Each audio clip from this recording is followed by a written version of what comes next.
नफरत की लाठी तोड़ो, लालच का खंजर फेंको, जिद के पीछे मत दौड़ो, तुम प्रेम के पंछी हो। जैसे आते हैं हमें तड़पाते हैं, वो कितनी आती है वो छूटे जाती है, कि घर कब आओगे, कि घर कब आओगे, लिखो कब आओगे, कि तुम बिन ये दिल सुना सुना है।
तो देश को कौन संभालेगा,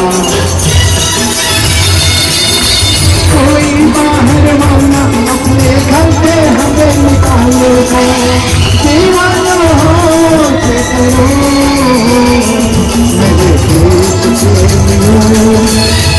आपस में प्रेम करो, मेरे देश आपस में प्रेम करो। जय जय जय जय जय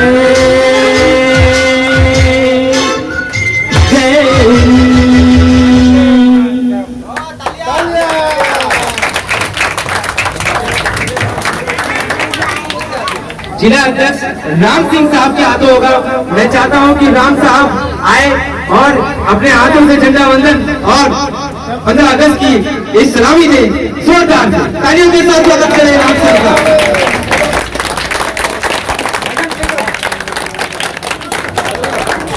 जनगण मन अधिनायक जय हे, भारत भाग्य विधाता। पंजाब सिंध गुजरात मराठा, द्राविड़ उत्कल गंगा, विंध्य हिमाचल यमुना गंगा, उज्जल जलधि तरंगा। तव शुभ नामे जागे, तव शुभ आशीष मांगे, गाहे तव जय गाथा।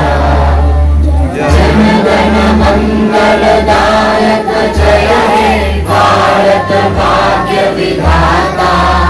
जय हे जय हे जय हे जय जय जय हे। भारत माता की, भारत माता की।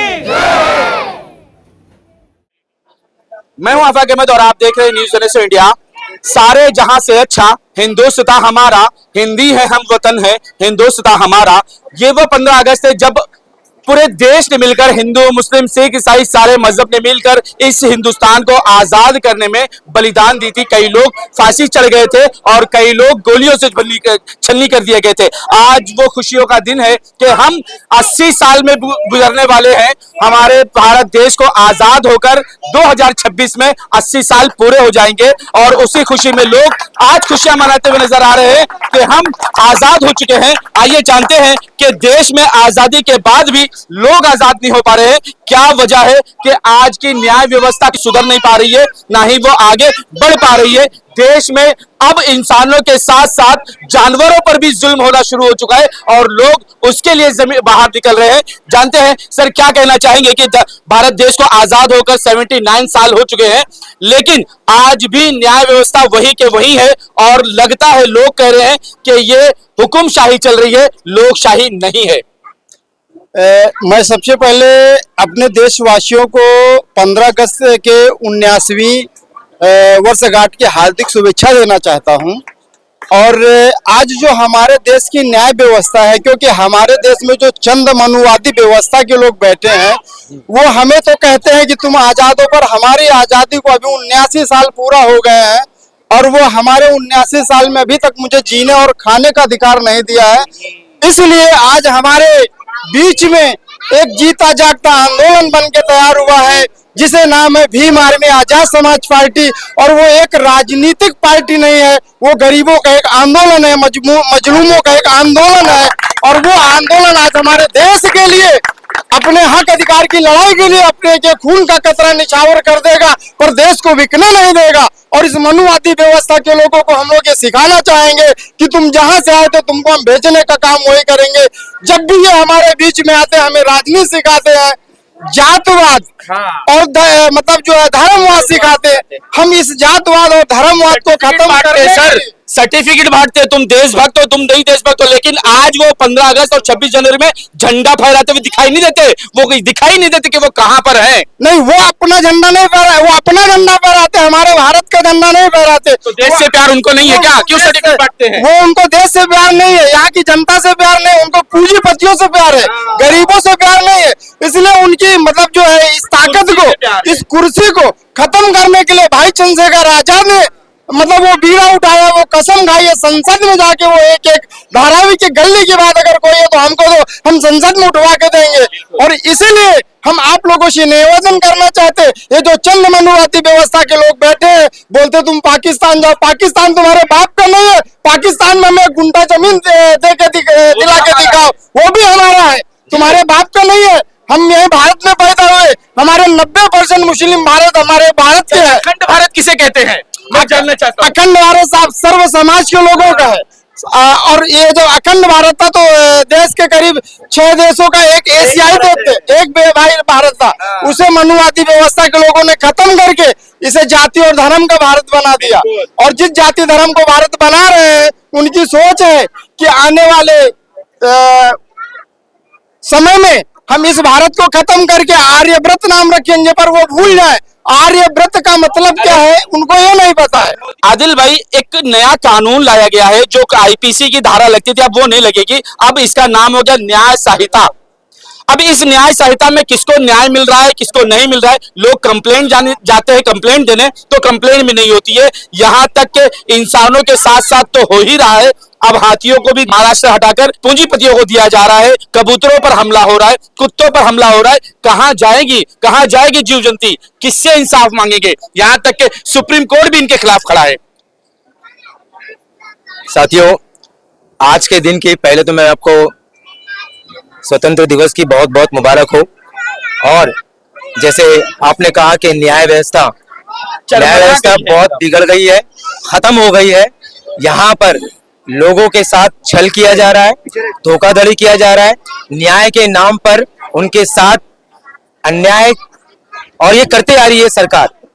और ये इनको सुधारने के लिए, न्याय व्यवस्था सुधारने के लिए हम सबको पूरे देशवासियों को एकजुट होना पड़ेगा, एक सोच बनानी पड़ेगी, एकता बनानी पड़ेगी।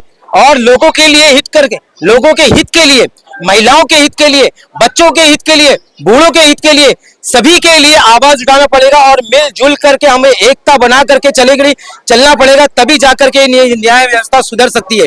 और अपनी आवाज को बुलंद तक लेके जाना पड़ेगा। लेकिन एक नेता, शेरदिल नेता हमें दिखा, जिसका नाम चंद्रशेखर आजाद, वो लोगों के लिए आवाज बनकर आया है। मुझे लगता है कि हमें चंद्रशेखर आजाद जी के साथ में एकजुट, एक आवाज बन करके इस न्याय व्यवस्था को सुधारने के लिए हमें एक साथ मिलकर के चलना पड़ेगा। कैसे होगा सर? यहाँ तो नाम देख के कानून बदल जाते हैं। संभल में गोलियां चलती है और फतेहपुर में फूल बरसाए जाते हैं, तो कैसे कानून व्यवस्था सुधरेगी? हमको दे दो, हाँ? फिर चंबल आएगा। क्या क्या कहोगे कि यहाँ नाम देखकर कानून बदल जाता है? जैसे सरकार उनकी है, आजकल सारे घोड़े गधे सारे उनके हैं। हाँ। हम कुछ भी कर लेंगे फिर भी वो अपनी मर्जी चला रहे हैं। अच्छा, इनके लिए बहुत बड़ा आंदोलन करना पड़ेगा, एकजुट होने पड़ेंगे और कोई रास्ता नहीं है।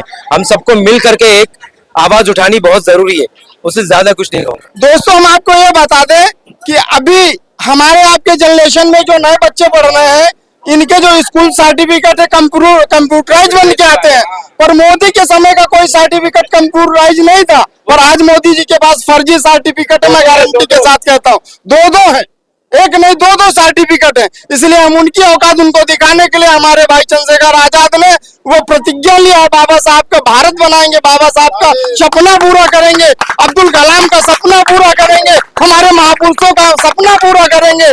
इसी के साथ हम अपनी बात को जो है समाप्त करते हुए एक नारा दूंगा, इंकलाब जिंदाबाद, इंकलाब जिंदाबाद, इंकलाब हम सब पार्टी, हम सब हम सब आजाद समाज पार्टी जिंदाबाद, आजाद समाज पार्टी जिंदाबाद, 15 अगस्त जिंदाबाद, 15 अगस्त अमर रहे, 15 अगस्त अमर रहे। क्या वही कानून अब धारावी में भी इस्तेमाल किया जा रहा है? क्या पूंजीपतियों को आगे किया जा रहा है, गरीबों को खत्म किया जा रहा है? यहाँ तक कि हमने दिल्ली में भी देखा है, दिल्ली वाले कह रहे जहाँ झुग्गी वहां मकान की बात किए थे, अब न झुग्गी है न गरीब है वहाँ। अरे ये लोग गरीबी नहीं, गरीब को ही हटाने का प्लान बना रहे तो हैं। धारावी को हटाने के प्लान हो गया है? 100 में 100% हटाने का प्लान हो गया है। अच्छा, अब वो अपात्र ऊपर का पात्र कर रहे हैं, नीचे का अपात्र कर रहे हैं, इनका ये सिस्टम चल रहा है। इनका कोई कानून है ही नहीं, जो वो बोले वही सही है। हाँ। हाँ, अब तो अफवाह उड़ा रहे 12 तारीख तक पेपर नहीं दोगे तो घर से निकलो। अरे वो तो कितने बार ये अफवाह उड़ा चुके हैं, अभी नहीं होगा तभी नहीं होगा, होगा कुछ नहीं, खाली उनका ही जो मर्जी में आ रहा है वही चला रहे हैं, जो मर्जी में आ वही बोल रहे हैं। यहाँ तो कितने लोग का अभी तक सर्वे नहीं हुआ है, सर्वे तो करेंगे नहीं, बस खाली हटाओ। और मैं बोलता हूँ धारावी में 90% नहीं 100% को ठेंगा मिलेगा और सबको बाहर ढकेल देगा। तो ये बात चल रही है, इससे पहले भी हमने बताया था कि ठेंगा धारावी करो को मिल रहा है, लेकिन कानून की बात हम कर रहे थे कि किस तरह से कानून सिर्फ पूंजीपतियों के लिए चल रहा है, उनका फायदा होना चाहिए, गरीब जनता का कोई फर्क नहीं पड़ता उनको, वो भूखे मर जाए। खाली हम न्यूज पे कहते रहेंगे कि लाखों लोगों को हम राशन फ्री में दे रहे हैं और उसी राशन कार्ड को ये इनकार कर रहे हैं कि हम नागरिकता में ना राशन कार्ड लेंगे, ना आईडी कार्ड लेंगे, ना ही आधार लेंगे। तो कहां जाएंगे लोग, क्या करेंगे जब तुम सर्टिफिकेट, जो सरकार ने जो आईडी कार्ड दिया है उस आईडी कार्ड को तुम खुद एक्सेप्ट नहीं करोगे तो कहां जाएगा बंदा? पहली बात तो यहाँ पर राजनीति बहुत बड़ा खेल खेला जा रहा है धारावी के अंदर में। अच्छा, और यहाँ कई राजनीति दल हैं जो धारावी के अंदर में चल रहे हैं, और लोगों ने धारावी करों के साथ में उठ करके पेपर जलाए, टायर जलाए और बहुत कुछ जलाए। क्या हुआ इससे? इससे कुछ होने वाला नहीं है। पेपर जलाने से अडानी को कोई फर्क पड़ने वाला नहीं है, मोदी जी को कोई फर्क पड़ने वाला नहीं। हमें यहाँ पर एकजुट मिल करके चलना पड़ेगा। और रही बात राजनीति के दल के लोगों की, तो वो लोगों को मिल करके जनता को लेकर, धारावी करों को लेकर के कोर्ट में पहले अर्जी डालनी पड़ेगी, साथ में मिल करके ये सारे काम करने चाहिए। तो उनके साथ मिल करके उठ के आवाज बननी चाहिए थी, लेकिन वक्त जाया किया जा रहा है, धारावी करों के साथ खेल खेला जा रहा है और ये नहीं चलेगा। इसीलिए आजाद समाज पार्टी के लोग उतरे हैं और मिल करके धारावी के साथ बहुत बड़ा करने की कुछ सोच रहे हैं। बस आपका सहयोग चाहिए, धारावी करों का सहयोग चाहिए, इंशाअल्लाह ताला हम लोग मिल करके कुछ बड़ा काम करेंगे। 4 बजे धारावी बचाओ आंदोलन के तिरंगा यात्रा निकलने वाली है। सरकार को दिखाना है कि हम एक है और हम सरकार के खिलाफ है, उनकी नीतियों के खिलाफ है जो धारावी करों के खिलाफ चल रही है। जी हाँ, इसके बारे में मुझे खबर मिली कि धारावी जोड़ो यात्रा जो आज 4 बजे बाबूराव माने जी करने वाले हैं और उनकी टीम करने वाली है, ये बहुत अच्छी बात है। और धारावी जोड़ो यात्रा के अंदर में मैं सभी धारावी करों से कहूंगा कि इसमें ज्यादा से ज्यादा जुड़े, मैं भी खुद जुड़ूंगा। आज की डेट में 4 तारीख 4 बजे और आज कुंभारवाड़ा से संविधान चौक पीला बंगला तक जाएगी। तो आप सभी से गुजारिश है कि धारावी जोड़ो यात्रा में ज्यादा से ज्यादा जुड़ो। और जोर से बोल। जय हिंद जय हिंद। तो साथियों, ये था कौड़े चाल के वो नौजवान जो ये तय करके रखे हैं कि ना हम सर्वे होने देंगे और ना ही हम अपना विनाश होने देंगे जब तक सरकार हमें लिखत नहीं देती, जब तक सरकार हमें स्टैम्प पेपर पे नहीं लिख कर देती कि धारावी करो को घर, मकान, दुकान, गोडाउन कहां पर देने वाले हैं, तब तक ना हम सर्वे करने देंगे और ना ही उनको अंदर घुसने देंगे। आज तक के लिए इतना ही। देश विदेशी खबरों के लिए देखते रहे न्यूज़ 24 इंडिया।